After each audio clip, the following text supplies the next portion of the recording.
Good evening. Hope everybody's had a great day. Harley's in here becoming one with the chickens. I am about sick and doggone tired of fixing the plastic on this thing. So I'm knuckling down and I'm doing it correct, the right way, which I actually didn't even... Let's go. Come on, you're coming with me. Oh my. Let's go. Okay. So I was using, and I probably knew better, but I was using self-tappers that had rubber washers on them. That, I don't know, tornado, whatever it was, came through here, ripped it off. Okay, that's fair. That's fair. That was like 80, 90 miles an hour winds. Okay, so I fixed it. And then, well, the part that was up against the chicken coop, in the rain and wind that we've been having, came off again. So I fixed that good. I sandwiched it between the chicken coop and wood. So that plastic, good. Not going anywhere. Yesterday, we had some crazy wind, and I will actually put a clip of that in here.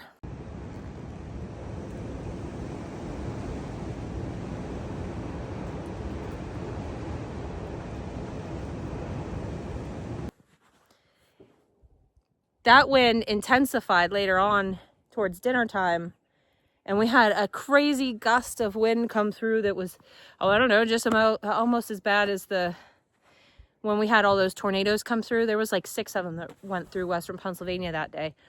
And it ripped the plastic off again. So I decided I'm done putzing around. Let me get this. And I need a couple of these. Maybe. Come here. Some of these. So anybody that has a greenhouse will know this is channel and wiggle wire. And it's meant for this job. So earlier, I already put one other piece up on the very tippy top to hold it in. But I needed to cut this, and because I blew up my Sawzall, well, to be fair, my Sawzall was old, very old, and already very abused, and I put the final nail in the coffin. I had to wait for Jeff to get home with his Sawzall so I could further abuse his. But anyway, I'm going to tie up the corners here. This is not hard, but not easy either, because you're taking a rigid piece of metal, and that's like stainless, I think, or I don't know what the track is. I know the wiggle wire is stainless. I think the track might be some sort of aluminum type deal, but it's solid, okay? And I have to, can you see? I have to form it to go around this here curve. So that's the tricky part. And I have to pre-drill it because for some reason the self-tappers that I have, they're for metal roofing and stuff. This carport proves them incapable. They can't do it. So I have to pre-drill everything. And it's just kind of a pain in the butt, but we will get going here. Alrighty. There you have it. And the wind's blowing. And it's not going anywhere. I finally fixed it right. You know, every time I do something and I try to like cut corners and do it easy, inevitably I always end up going back to fix things the right way. So this is your message to like just do things the right way the first time. Don't try to just put it together easy. Don't make it easy on yourself, because you're going to just make it harder on yourself by having to fix the same thing over and over again. It's fixed right now. And yeah, it's not going to go anywhere, I hope. So last night, Harley and I also castrated, vaccinated, and weighed our first batch of weaning lambs. And I'm really happy to say that they all weighed in about 4 to 5 times their birth weight. So that makes me really, really happy. I mean, this is a beautiful group of lambs. I think, well, first these two right here, that's Jasmine and Cosmo. They stay. These two right here, this darker guy and the natural guy that's right there that you really can't see, they're supposed to be going to a new home. So that leaves the spotty guy and the red guy up for grabs. Yeah, up for grabs.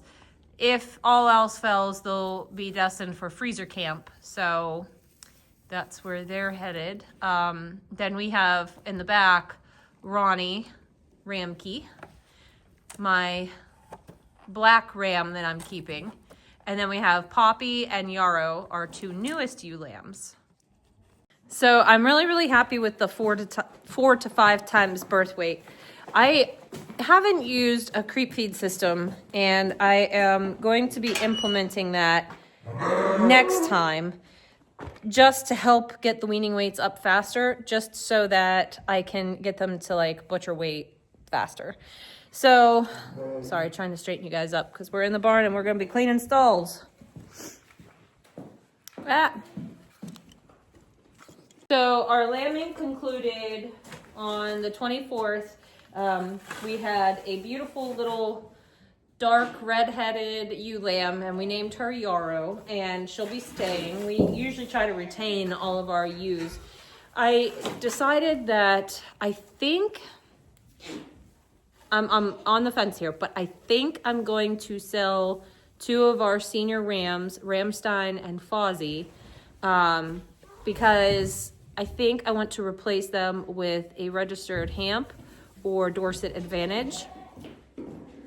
And then I am thinking about sending a couple of my older ewes that maybe have like not the greatest udders or whatnot to sale and replacing them with some nice Hampshire ewes as well. And Harley, what you need? I just need that to be tipped. Oh, the hay bale? Okay, we got to tip the hay bale. That will be good crosses for us, and also that will give us more show stock for each, like club lambs and stuff, which we want to get into as well. So just some things we're tossing around, how things are always morphing and moving. I gotta put you guys down for a second while we tip this in. Which way are you tipping it? This way or towards this way? Which way? This way. Ready? Oh, timber. Okay. Timber. Thank you. You're welcome. Can you get it from there? Yes. Okay. These bales, I love these bales. The guy that we're getting them from is awesome.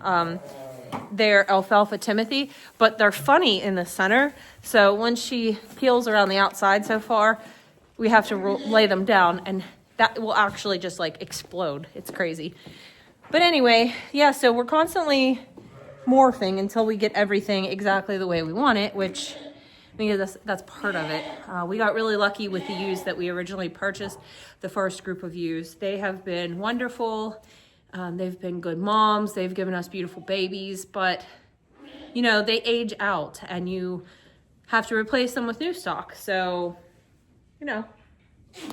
just some things to think about. So I said before, next month is going to be a very busy sheep month. I have shearing and hoof trimming.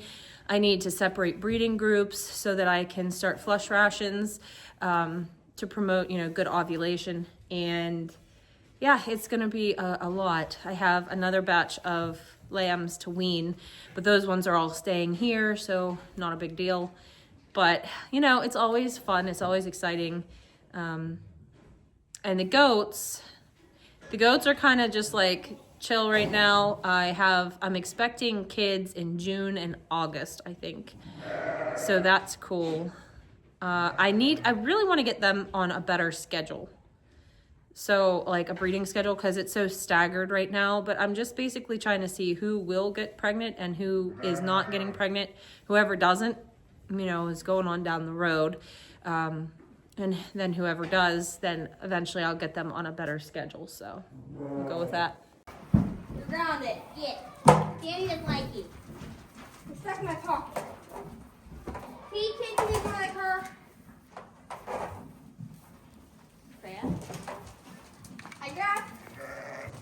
Harley was attempting to get Nora to come inside. Nora is terrified of our girls, and Freya, even though Freya's not like aggressive, like physically aggressive, she'll just like toss her head towards her, and that was enough to like just terrify her. So Nora's got to really settle in. Nora was used to being very much the queen at her old house, and she's dealing with a little bit of culture shock right now that she has to be one with a herd that already has a queen and then a second queen and a third one and so on and so forth until we get to the bottom. And it's looking like Nora is at the very bottom of the pecking order, so she's going to have to figure out how to adjust to that. She's doing fine. She's eating. She's obviously coming in to get a drink once in a while, but she just has to find her place, and she will. It's that way with most herd animals. But I guess that's all I have for you tonight. I am going to head up to the house. I'm nursing this shoulder. I have a really bad shoulder. I had cortisone shots in it when I worked in long-term care, and I'm not doing that again because they wear off. And actually, my body reacts really weird to that. Like I'll actually get way worse for weeks before I actually start to feel any kind of better. Like 100 times worse. It's like really bad. But anyways, long story short, my shoulder today has been so bad that I almost feel like I can't even put it down by my side. Like I almost have to like keep it up. It's just one of those things. I will push through it. I don't even know what's wrong with it, to be honest with you, but I feel like it's muscular and it's right here. So it could be a rotator cuff injury. I don't know. Ask me if I'm going to go get it checked out. I'm not. So just going to deal with it. But if you guys have any helpful hints or tips on how to make my shoulder feel better, please leave them in the comments down below. No, I'm not going to take Tylenol, Advil, Motrin, none of that. We're just raw dogging it with the pain. And it is what it is, right? We just get through it. But anyways, I'm going to go up and take a nice hot shower and maybe put some Amish liniment on it. That'll make it feel better, maybe. Or not. Anyways, I hope you guys have a great day, and we'll see you in the next video. Bye. Bye.